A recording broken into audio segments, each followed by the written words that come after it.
Day 160.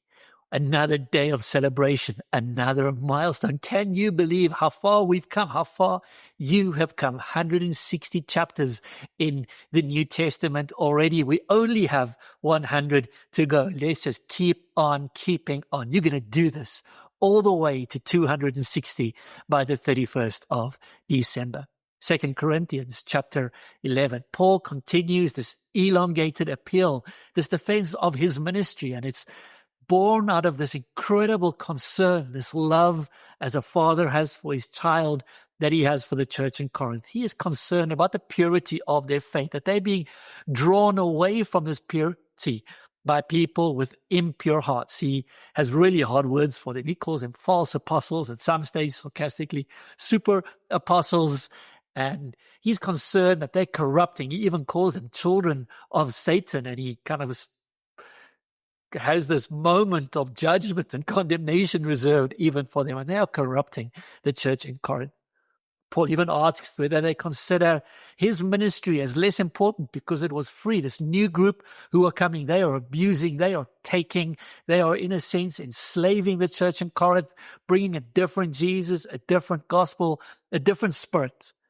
And Paul says this is so different to the ethos with which he came. It's not only the message, that very much too, but also the ethos, the way in which he ministered. These guys are so different, these false apostles. They are abusing, and Paul only ever gave. He never took. As a matter of fact, the other churches supported him so that he could minister in Corinth. He worked so that he could minister in Corinth. He never took finances from them. He never wanted from them. He only wanted for them. And then he says he's being completely foolish and it's irrelevant, but it seems to be relevant to the church in Corinth. And so he will boast in his lineage. These false apostles clearly had lent on their historical background.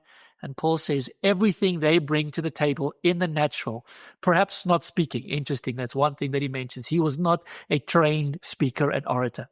But everything else they bring, he adds and brings to the table just as much as they do, but so much more. And this is where the crux of his boast, as it were, is found in. It is in his suffering, in the price that he was willing to pay. He says that he isn't in this for anything that he could get. He was in this purely to give. And he paid much. He paid with his own pain, his own suffering, his own blood.